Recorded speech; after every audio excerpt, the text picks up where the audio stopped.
based on uniform intelligence assessments. The Russians were responsible for hacking the DNC. This is what Ambassador Murray had to say. He said, "I've met the person who leaked them. They're certainly not Russian. It's an insider." He also points out that the DNC emails were leaked, not hacked, by this insider, who most likely was upset at Clinton and the DNC rigging the primary against Bernie Sanders. That falls in lockstep with any rational thought. And that as a consequence, it is important for us to review all elements of that and make sure that we are preventing that kind of interference through cyber attacks in the future. That should be a bipartisan issue. That shouldn't be a partisan issue. And my hope is that the president-elect is going to similarly be concerned with making sure that we don't have potential foreign influence in our election process. Without revealing your sources, would it be fair to say that the information as it relates to WikiLeaks and John Podesta's emails came from within the United States to you? We have said it has not come from a state party. We know where it came from originally, of course. It's John Podesta, it's from the DNC, etc. There's been no claim that has been held up, it's not even maintained anymore, that any of the information has been modified or is fake. So you can't confirm or deny if this information came from within the United States? We're unhappy that we felt that we needed to even say that it wasn't a state party. Normally we say nothing at all, but we have a conflict of interest. We have an excellent reputation and strong interest in protecting our sources, and so never saying anything about them, never ruling anyone in or anyone out. We sometimes do it. We don't like to do it. We have another interest, which is maximizing the impact of our publications. Let me ask you this then. So here, in order to prevent a distraction attack against our publications, we've had to come out and say, no, it's not a state party. Stop trying to distract in that way. Pay attention to the content of the publication. So in other words, when you say state party, it wasn't another state like Russia or some other country. Correct. I don't think any American wants that. And that shouldn't be a source of an argument. I think that part of the challenge is that it gets caught up in the carryover from election season. And I think it is very important for us to distinguish between the politics of the election and the need for us as a country, both from a national security perspective, but also in terms of the integrity of our election system and our democracy.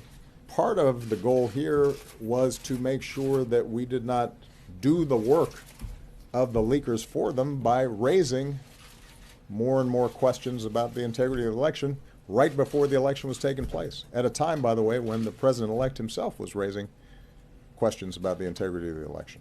I don't even really know where to start on answering this question. Of course the elections will not be rigged. What does that mean? And finally, I think it's worth pointing out that the information was already out. It was in the hands of WikiLeaks, so that was going to come out. How it is that a presidential election of such importance, of such moment, with so many big issues at stake and such a contrast between the candidates, came to be dominated by a bunch of these leaks. What is it about our political system that made us vulnerable to these kinds of potential manipulations, which, as I've said publicly before, were not particularly sophisticated. This was not some elaborate, complicated espionage scheme. They hacked into some Democratic Party emails that contained pretty routine stuff, some of it embarrassing or uncomfortable, because I suspect that if any of us got our emails hacked into, there might be some things that we wouldn't want suddenly appearing on the front page of a newspaper or a telecast, even if there wasn't anything particularly illegal or controversial about it. Was Hillary Clinton hacked by the Russians? That's the question of the week, because leaders of the Democratic National Committee and former leaders of Hillary Clinton's campaign have suggested that the Russians hacked her campaign in an effort to tilt the vote towards Donald Trump. And they actually got some people in the CIA to back up that conclusion. Donald Trump says this is ridiculous, and it's nonsense, and it's an excuse, and it's an effort to undermine its presidency. What really happened here? Well, we know that there were a lot of leaks during the campaign. We know that somebody on the inside, or somebody with access to the inside of Mrs. Clinton's emails, was leaking these things to WikiLeaks, which published 45, 47, 49,000 of these emails. But Mrs. Clinton was not hacked. Leaking is when internal information is exposed to people for whom it was unintended. Hacking is when someone remotely gets into a computer operating system and alters it by taking money out of a bank account, or removing names from an address book, or changing voting tallies on a ballot. So if you wanted to hack to change an election, you'd have to hack the 50 state officials that calculate the votes in the 50 states. Mrs. Clinton was not hacked. Were the Russians involved? Well, the CIA says yes, the FBI says no. They both looked at the exact same data. Intelligence data is often unintelligible, and two people or two groups looking at the same data at the same time can come up with two vastly different conclusions. WikiLeaks says the Russians were not involved. Who did this to Mrs. Clinton? Who had an incentive to prevent her from becoming president? Whose agents in the field had their identities revealed?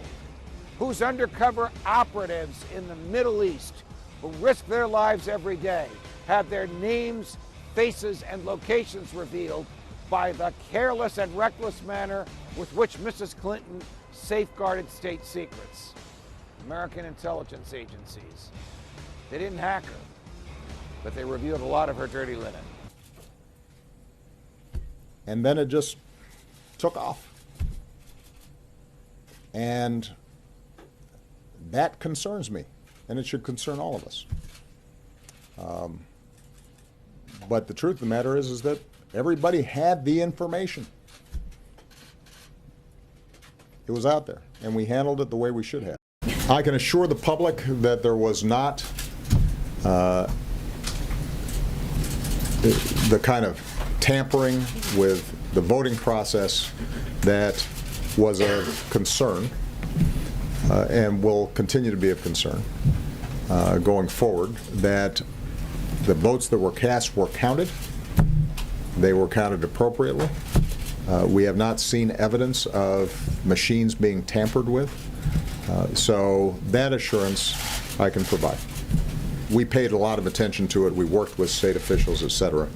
And we feel confident that that didn't occur and that the votes were cast and they were counted. We will provide evidence that we can safely provide that does not compromise sources and methods. But I'll be honest with you, when you're talking about cybersecurity, a lot of it is classified, and we're not going to provide it because